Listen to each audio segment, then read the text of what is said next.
A continuación, y siguiendo el programa, toma la palabra don José Orihuela Guerrero, jefe del Servicio de Inspección Provincial de Huelva, compañero y amigo.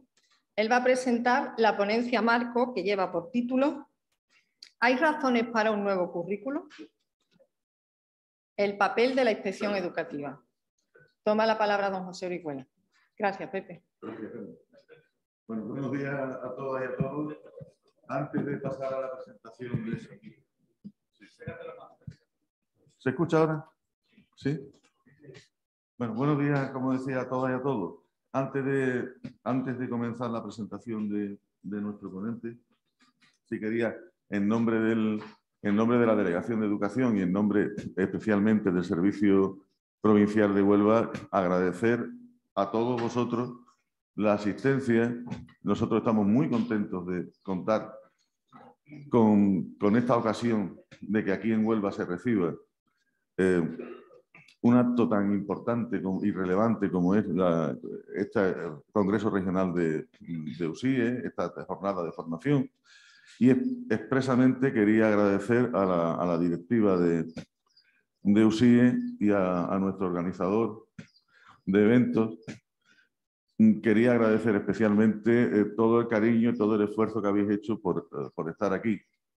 Y también especialmente agradecer aquí al inspector general su asistencia a este acto, sabiendo que tiene otros compromisos y otros eventos también que eran muy importantes y lo ha dejado por estar aquí con nosotros.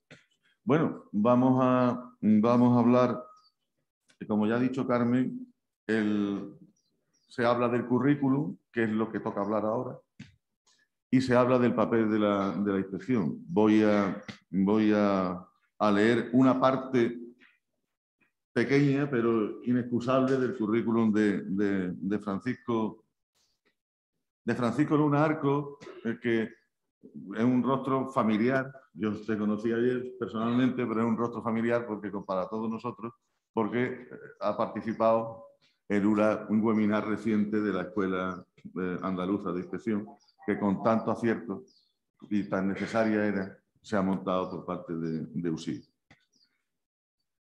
Francisco Luna Arco es licenciado en Filología por la Universidad de Deusto, fue profesor de secundaria de Lengua y Literatura. Desde 1992 a 2001 coordinó la elaboración de los currículos del País Vasco de todas las etapas no universitarias. En 2001 se incorporó al Instituto Vasco de Evaluación e Investigación Educativa, del que fue director de 2009 a 2013. Fue vicepresidente del Consejo Escolar de Euskadi y miembro del Consejo Rector del Instituto Nacional de Evaluación del Ministerio de Educación. Integrante del Grupo de Investigación Interuniversitario APJOVES sobre abandono escolar. Durante 20 años corresponsal de Cuadernos de Pedagogía y actualmente es presidente del Foro Europeo de Administradores de Educación Euskadi, miembro de la Comisión Permanente del Consejo Escolar del Estado e integrante del Consejo Social de la Universidad del País Vasco. Ha formado parte del grupo de expertos nombrado por el Ministerio de Educación para la elaboración de la nueva propuesta de estructura y elementos del currículum. Y evidentemente una persona idónea para hoy hablarnos del título que ya Carmen nos ha dicho. El título es muy sugerente. ¿Hay razones para un nuevo currículum? Bueno, lo tenemos aquí, vamos a verlo. Y lo que a nosotros, además, nos parece de gran relevancia, el papel de la inspección en ese proceso. Francisco, cuando tú quieras.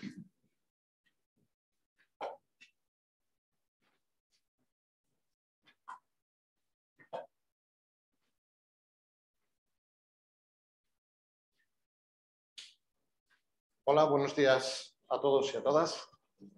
En primer lugar, gracias a José María y al presidente del sindicato por la confianza en una segunda ocasión de estar con vosotros, lo cual me satisface porque no solamente hemos cogido muy buena amistad, especialmente con José María, en muchos diálogos y en muchas conversaciones que hemos tenido, sino por la oportunidad de estar en Andalucía y especialmente en Huelva, y no es simple peloteo, es una realidad, una tierra que tanto aprecio. Entonces, Voy a intentar esta mañana plantear cuatro aspectos fundamentales. Unir con algo de lo que dijimos en el webinar anterior. Entonces, la idea... ¿Sí? No sé. Sí. Vale. La idea es que hablemos primero algunas cosas de las que decíamos ayer. Me refiero a un breve resumen para poder conectar de una manera más completa con lo que a continuación en los siguientes puntos voy a intentar tratar, de lo que comenté en el webinar que algunos de vosotros y vosotras habéis visto, pero me parece que es necesario recordar algunas conclusiones, sacar algunas conclusiones de esa sesión que hicimos. Luego hablaremos de lo que he llamado como desfacer en tuertos. Me centraré en dos ideas que me parece que son dos ideas falsas, pero que se están extendiendo de manera sustantiva a partir de la promulgación del nuevo currículo, como tienen que ser: ¿hay una competencia entre contenidos y competencia? ¿Es posible trabajar contenidos y competencias? O si trabajamos competencias, realmente los contenidos desaparecen, ¿no? Y otra de las ideas falsas es: vamos a reducir el currículum, vamos a quitar prácticamente todos los contenidos y todo eso se ha unido con toda una campaña relacionada con la cultura del esfuerzo, etcétera, etcétera, ¿no? Entonces, me centraré en esas dos ideas porque creo que son dos ideas básicas y esenciales de lo que es el nuevo modelo de organización y elementos del currículum que se planteaba con la nueva ley, ¿no? En tercer lugar, con todo mi atrevimiento y por lo tanto con todas mis disculpas previas, intentaré hacer algunas sugerencias de por dónde empezar a trabajar el tema del currículo desde una institución tan importante, tan clave, tan central en un sistema educativo como es la inspección. Y finalmente intentaré sacar algunas conclusiones de tal manera que nos permita ver de cara al futuro algunos elementos que creo que son fundamentales. Bien. No, perdón, otra vez le he dado... Sí. Entonces, vamos a ver un breve resumen, sacar algunas conclusiones de algunas cuestiones que comenté en el webinar que tuvimos en febrero pasado.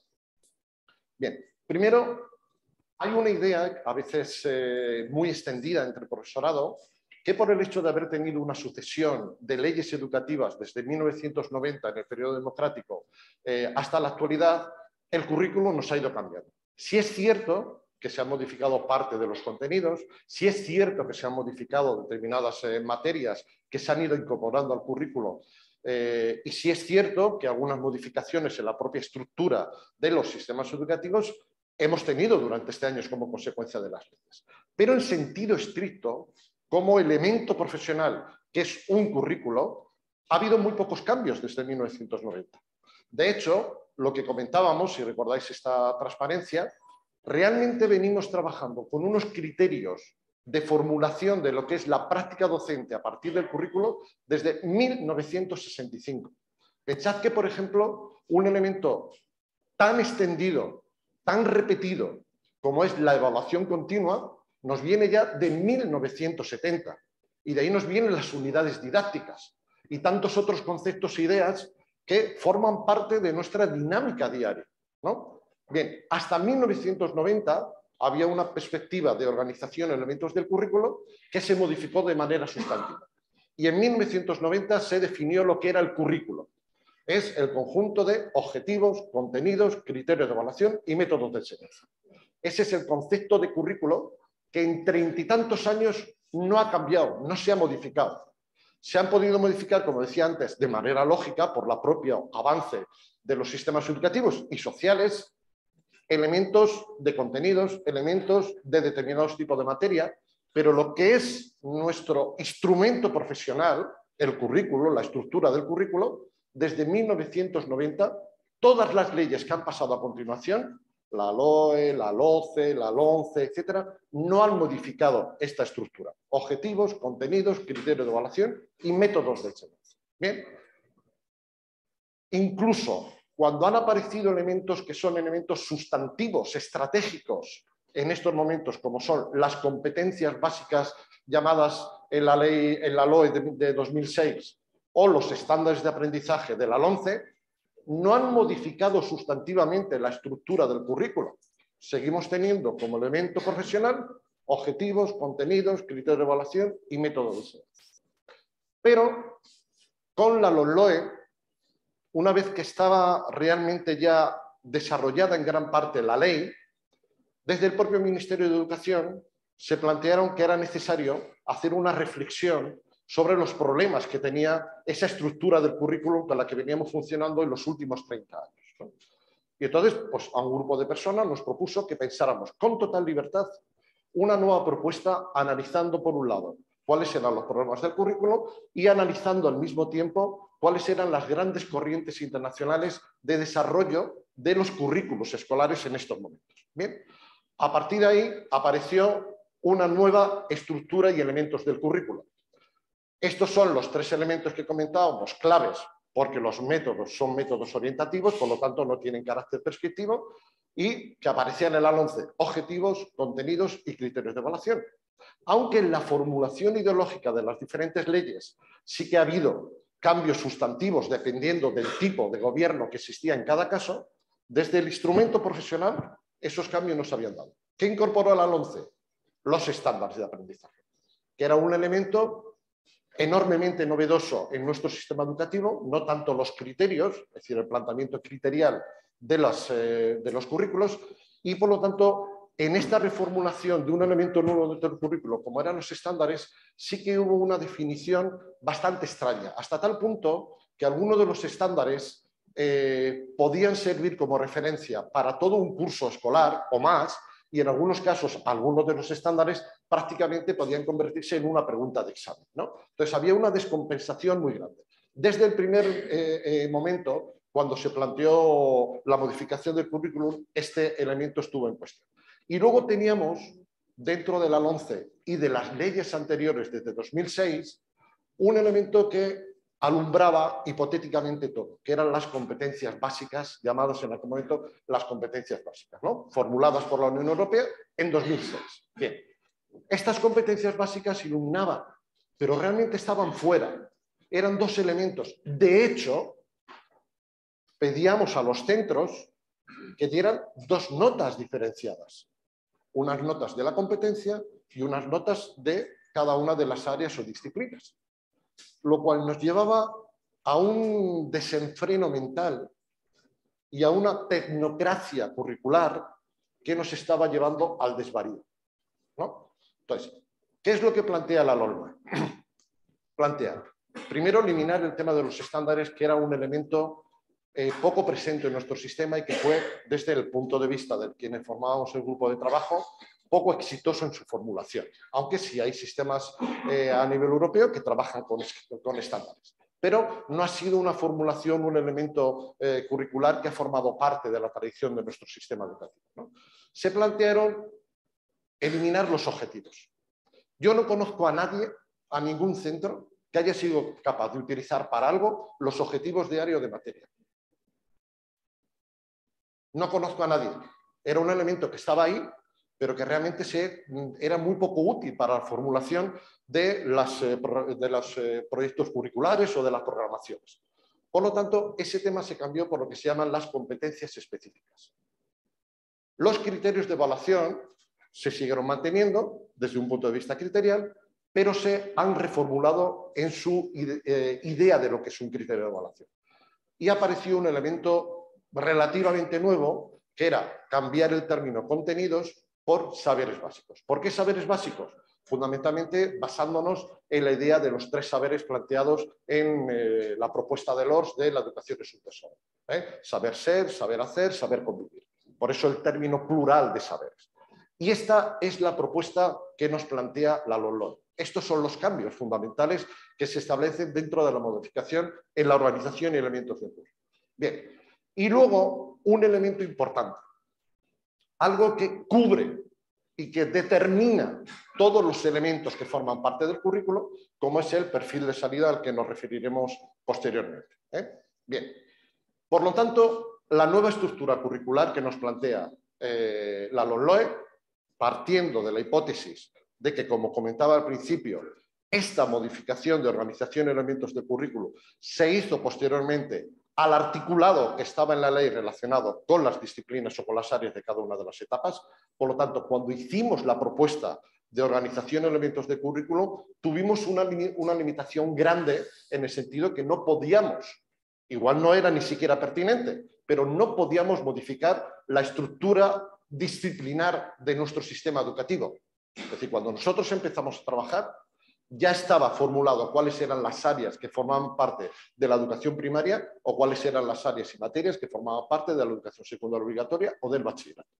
Y esa fue una limitación importante, quizá positiva, en el sentido de que si hubiésemos intentado ser demasiado creativos, hubiésemos llegado posiblemente también al desenfreno, ¿no? Y esa limitación también fue un freno para que la propuesta que hacíamos fuera un paso sustantivo respecto a lo que teníamos, pero al mismo tiempo fuera reconocible por el profesorado de los centros, de tal manera que no supusiera un cambio tan radical que no fuéramos capaces de explicarlo por profesorado. Bien, entonces tenemos el perfil de salida, que luego, como os digo, comentaremos, que de alguna manera aúna las competencias clave de la Unión Europea y los Objetivos de Desarrollo Sostenible 2030 formulados por la ONU, la UNESCO. Bien, a partir de ahí tenemos áreas y materias de aprendizaje. Cada una de las áreas y materias de aprendizaje en cada una de las etapas educativas, tanto obligatorias como no obligatorias, se constituye por competencias específicas, más criterios de evaluación, más saberes básicos.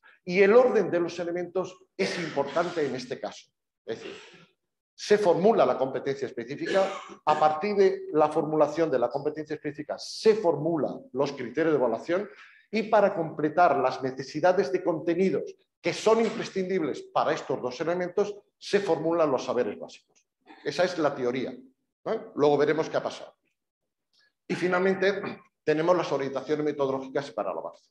Bien, esto es lo que hablábamos. Fundamentalmente esa idea de que a veces pensamos que las modificaciones legales modifican el instrumento profesional, pero en sentido estricto no es cierto. En más de 30 años el elemento de organización del currículo ha sido el mismo. Con la LOMLOE sí cambia.